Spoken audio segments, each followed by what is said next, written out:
Здраво, јас сум адвокат Весна Тренковска и денес би сакала малку да објаснам во однос на склучување на договори за купопродажба на недвижен имот.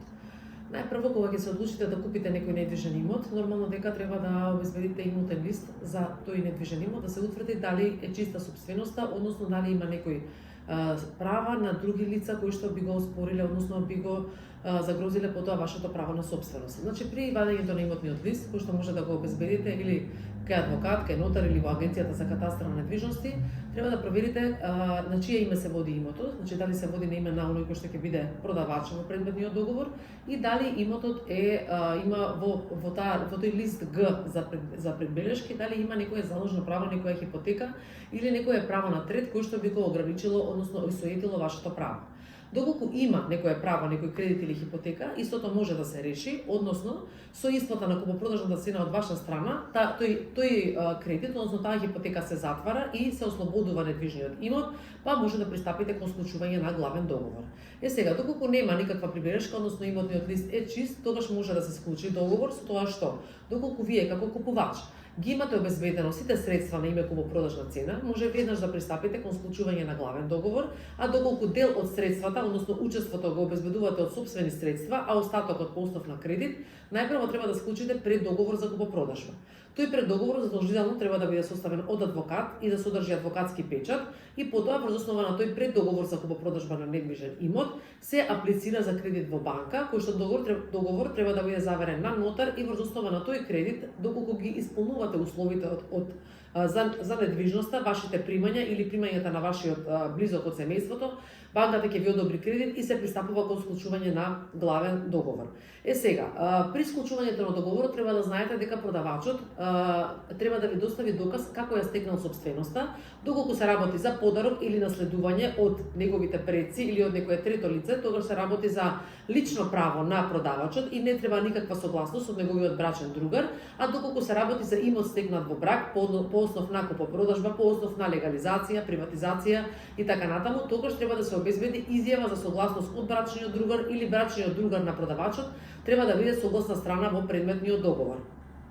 Како што кажав, при составувањето на преддоговорот за апликација на кредит, овој преддоговор треба да ги содржи сите суштествени елементи на главниот договор, односно висина на купопродажна цена, кога би се склучил главниот договор, во каква состојба е станот, кога ќе се предаде владението, дали има некои други сметки за останати залози и така натаму, кои што би ограничиле, односно осуетиле вашата воиднина собственост. Сега, кога ќе се одобри вашиот кредит по основ на апликацијата како купувач и врз основа на преддоговорот, банката ве повикува да склучите договор за хипотекарен кредит, во кој што договор треба да учествува сегашниот собственик, односно продавачот, бидејќи тој е носител на право во моментот кога го склучувате договорот за хипотека и банката како солидарен,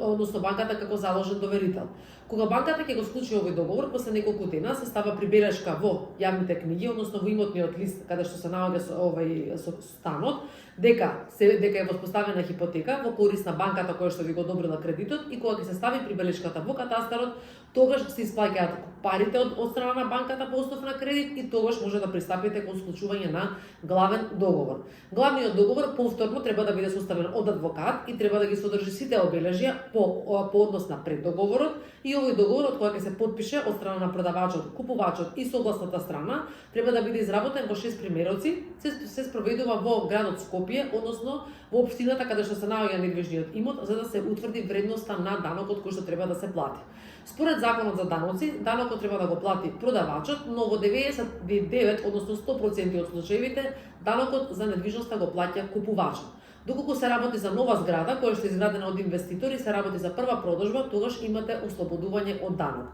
Данокот за купопродажба е 3% од вредноста на недвижниот имот кој што е предмет на продажба, не од онаа вредност која што е најаведена во договорот, но од онаа вредност која што ја проценуваат овластените проценители во градот Скопје. Откако ќе биде платен данокот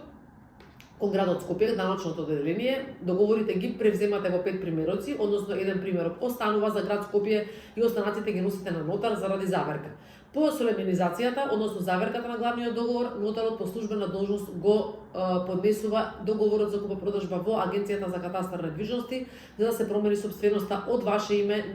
односно од име на продавачот на име на купувачот, со тоа што хипотеката која што е одобрена за по ваше барање